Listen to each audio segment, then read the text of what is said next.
Eh bien salut à tous, aujourd'hui on se retrouve pour une nouvelle vidéo dans l'atelier. Donc toujours sur la Xara, on va démonter toujours des parties de moteur en fait pour faire un peu plus de place. Donc dans la précédente vidéo on a enlevé la rampe d'injection, support batterie, Carlosta. On a vu aussi pas mal de mayonnaise dans un tuyau. Puis je pense qu'on avait fait un peu, ouais, l'injecteur, enfin l'injecteur, n'importe quoi. Le câble d'embrayage qu'on avait aussi enlevé. Là voilà quelques petits trucs.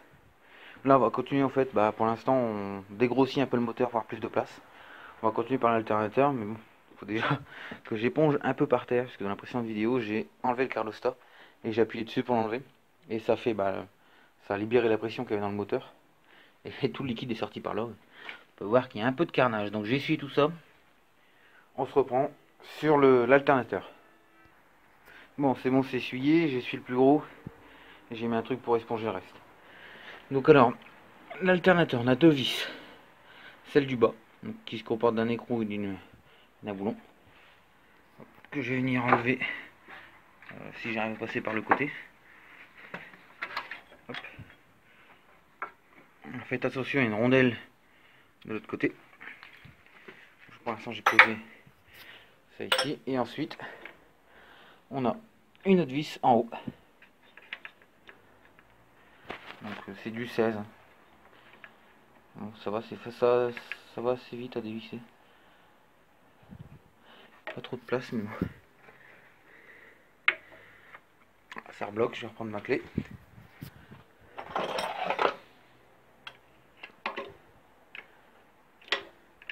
Donc là j'y vais à la clé plate parce que j'ai pas pu enlever tout l'admission complet. Alors je vais essayer de mettre dans l'autre sens. Parce que j'ai pas les bonnes clés BTR, comme je l'ai dit dans la précédente vidéo. J'attends une commande avec des clés BTR. C'est pas arrivé, ça devrait arriver dans la semaine prochaine.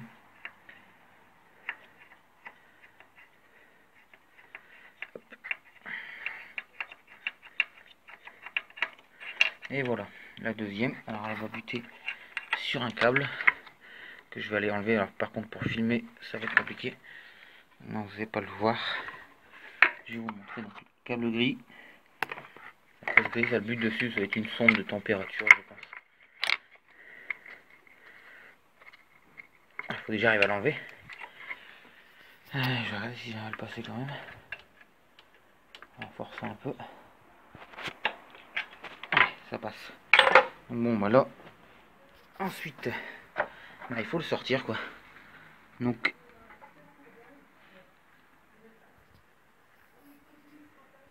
Bon, j'ai dû faire une petite ellipse. Il y a des gens y passer, ils sont pas très discrets. Donc je vais essayer d'y aller au pied de biche pour voir, tout doucement, sans forcer de trop. Essayer de faire un peu levier. On va le débloquer. De détendre en même temps la courroie d'accessoires. Hop. Pour dire que je puisse le sortir. Voilà. Donc, hop. Alors quand on a d'une main, il faut éviter. Mais bon, j'ai retenu avec mon jeu. Et il va partir d'un coup sec. Donc l'alternateur il est bon. Donc je vais le mettre de côté. Hop. Hop là. Et voilà, donc là on se retrouve sur la courroie d'accessoires. On va par la même occasion l'enlever. Donc alors on n'est pas besoin de retirer forcément l'alternateur pour pouvoir tirer sa courroie d'accessoires. Mais bon, là je l'ai enlevé par là, ça va mieux. Bon, elle a l'air d'être encore bonne. Un peu usée, bon, ça peut dépanner quoi. Ça peut dépanner quand même dans l'urgence. Donc là, nous on a la pompe de direction assistée ici. On n'a pas de jeu dans le roulement. Un léger jeu comme ça, mais c'est un jeu d'usure. Ça c'est tendeur de courroie. Ça c'est le tendeur de la courroie d'accessoire. C'est que ça qu'on va venir jouer pour enlever sa courroie. Il est très dur. Alors le roulement il est flingué à mon avis. Vous pouvez voir, j'ai du jeu latéral et horizontalement. Et là je la tourne, ça s'arrête tout de suite. Donc si je fais pareil sur celle-ci, on peut voir qu'elle s'arrête pas tout de suite quoi. Alors celle-ci elle s'arrête tout de suite. Ça c'est la poulie du moteur. Celle-là elle est bloquée parce que le moteur est mort. J'ai retrouvé des morceaux, j'ai montré ça dans la précédente vidéo. Donc le moteur il est bien mort. Là ici, on va voir notre filtre à huile. Alors, ça non, on peut toujours espérer. Donc là, je vais attaquer par... Je vais continuer à enlever mes câbles par ici. Un peu pour faire un peu de place. Donc là j'enlève. Alors ça c'est sur un support. C'est un caoutchouc. Hop. On va venir débrancher notre câble ici. J'arrive à débrancher ça. Un premier. Hop, je vais venir retirer mes câbles, je le débrancherai plus tard. Là-bas on a notre... ça c'est quand vous avez une collision. Donc, vous faites un face à face, ça va se mettre en sécurité. C'est-à-dire que si je tape dessus, là on a entendu le clac. Et hop, quand on appuie dessus, c'est pour pouvoir redémarrer. Si vous avez un choc, ça va le déclencher et vous ne pourrez plus démarrer. Donc si vous avez un choc à face, puis que vous n'arrivez pas à démarrer, même pour déplacer la voiture, bah cherchez votre bouton rouge. Alors, je sais qu'il y a sur Citroën et Renault, je sais qu'il y a. Après sur les autres voitures, je sais pas où est-ce qu'il est, je sais pas de quelle couleur il est. Sur les autres marques. Mais je sais que sur Citroën, en tout cas sur la Xara, je le sais. Et sur la Renault Phoenix, je le sais aussi. Sur la plupart des Renault, ils y sont. Vous appuyez dessus, vous pouvez démarrer. Et ça sert vraiment pour bouger la voiture, pour pas gêner. S'il n'y a pas de blessés, enfin, après, il ne faut pas bouger les voitures. Donc voilà. Donc ensuite, on va continuer par ici. Donc ça, je vais le mettre. Donc ça, c'est le câble d'accélérateur qu'on a débranché. On va le mettre par ici. Bon, là, on a une patte qui est même pas vissée. Je l'ai pas desserré. Hein. C'est vraiment comme ça. Bon. Hop. Bon, vous savez quoi? Je veux voir un truc. On va enlever, au moins c'est la batterie, le cache culbuteur. Hop, on va rentrer dans le vif du sujet. Alors, est-ce que j'en avais débloqué ou pas? Il me semble pas. Ah, si, j'en ai une de débloquée. Non, je les ai même pas débloqués, donc elle est débloquée tout seul. Et apparemment, on dirait qu'il y a un joint. Je vais essayer de vous le montrer. Donc, il y a un joint là. Un peu plus près. Ouais, il y a un joint dedans. Ça pue vraiment l'huile cramée. Vraiment la vieille huile quoi. Bon, hop. Là, ça c'est du 13, normalement ça c'est du 10. Alors on va prendre un douille de 10. Je vais voir si j'arrive comme ça à les avoir. Ah d'accord. Ah ouais. C'est des vis que j'ai pas encore touchées donc c'est inquiétant quand même. Toutes les vis je les ai eues comme ça quoi, à la main. Sans cliquer. Ah, il y en a encore de là. Ah non, celle-là non. Celle-là en tout cas non. Mon clic il est où? Hop. Ah, on est déjà à 9 minutes. Ça va vite. On n'a pas encore démonté grand chose. Hop. Là, on va déjà démonter ça. Ça je mets plus pour l'instant.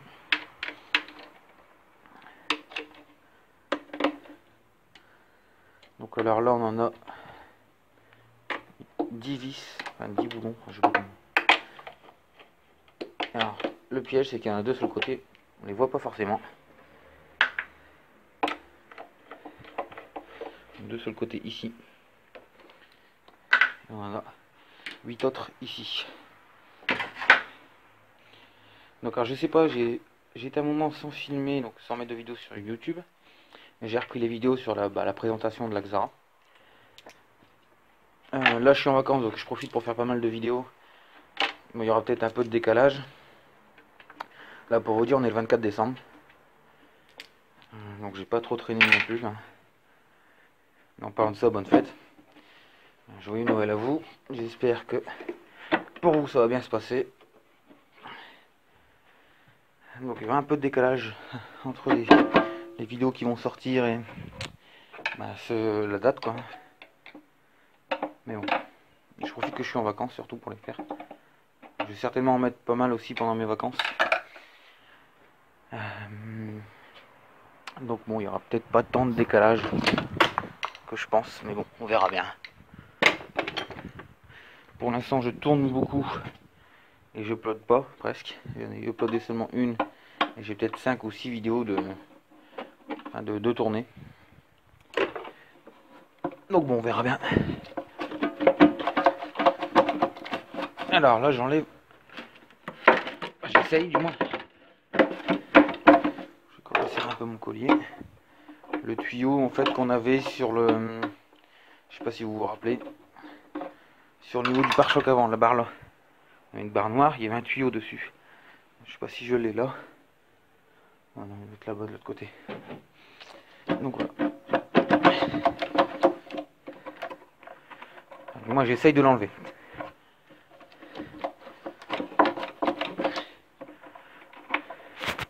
Bon, c'est plus le collier qui m'embête, il est enlevé. Hop là. Vu le bruit à mon avis, il a dû prendre un coup. Alors, je regarde ça vite fait. Non. 11 minutes déjà. Alors maintenant on va enlever ça. Voilà. Donc ça c'est le cache-cubuteur. Ah c'est le collier. Donc, le cache-cubuteur est enlevé. Voyons voir qu'est-ce qu'on a là. Donc alors là on a l'arbre. Et là les poussoirs. Donc 4 cylindres. Un poussoir à admission, un poussoir à échappement. Alors si je dis pas de bêtises, l'admission elle est là. On suit. Hop, poussoir, admission. Hop, on suit, admission. Donc là, échappement, si je viens contrôler derrière, je devrais avoir, bon là on le voit pas avec la tôle, on devrait avoir l'échappement. Donc là, hop, admission, admission, échappement, échappement, admission, admission, échappement. Donc alors, on peut regarder l'usure aussi. Ouais, bon, ça va encore, il y a, bon, c'est pas neuf, il y a de l'usure, certes. Bon, je vais devoir faire une ellipse parce qu'il y a une voiture qui arrive, je crois. Non, c'est bon. Donc il y a de l'usure. Bon, l'usure normale, la voiture a quand même 221 000 km. Sur les poussoirs, je sais pas si vous voyez, il y a un peu d'usure, normal. Pour l'instant, aucun problème avec ça. Là ici, bon. Alors, hop, ça je peux l'enlever normalement.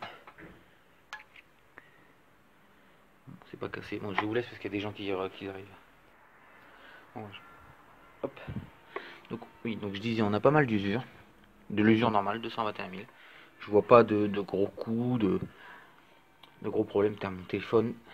Voilà. Je vois pas. C'est bon, c'est arrondi. C'est un peu plus pointu normalement. Mais c'est pas non plus plat. Je sens pas de faux plat. C'est vraiment arrondi par l'usure. C'est pas pas de trou. Là c'est un peu piqué quand même. Je sens des petites piqûres comme de rouille. Donc, la voiture a été arrêtée peut-être pendant 1 an ou 2 avant que mon ami la rachète. C'est peut-être dû à ça. Mais bon, on voit qu'on a un peu de rouille aussi ici. Là, ça c'est de la rouille. Donc je me dis s'il y a de la rouille là, c'est que c'est dû à de l'eau. Parce que l'huile ne rouille pas. Peut-être que ça remontait un peu d'eau par ici, par le joint de culasse qui était déjà mort quand il l'a acheté. Enfin, je sais pas, il a quand même gardé la voiture 1 an, donc. Mais bon, on peut supposer que le joint de culasse soit craqué au niveau d'ici. En dessous, au niveau de la culasse, on peut supposer qu'il est craqué au niveau d'ici. Parce que ici, j'ai pas de rouille. Donc, il doit être craqué dans ces niveaux-là. Donc, ouais, je vois pas de problème, de morceaux, Donc voilà. Alors aussi, quand vous avez des contrôles techniques, c'est par rapport à ça que je vous parle de ça, et qui vous marque défaut d'étanchéité moteur, souvent, je dis bien souvent, c'est dû à ce joint là. Je vais vous montrer. Joint de cache-culbuteur. Donc oui, le cœur du monde, c'est le jour de Noël, il y a du monde qui vient. Donc je disais souvent, les défauts d'étanchéité moteur constatés lors d'un contrôle technique, ça vient de ces joints là. J'essaie de vous l'enlever. C'est pas un joint très épais, hein, assez quand même. Mais de toute façon, quand on démonte le cache-culbuteur, il faut le changer automatiquement. Et là on voit que le joint est faible. Sur les côtés, on a vu dû être démonté et remonté le même joint. Donc, bon, le joint de toute façon là il est mort, hein. Donc c'est pour ça aussi que j'ai pas mal d'huile de partout. Séché, surtout derrière en dessous, je vais vous montrer.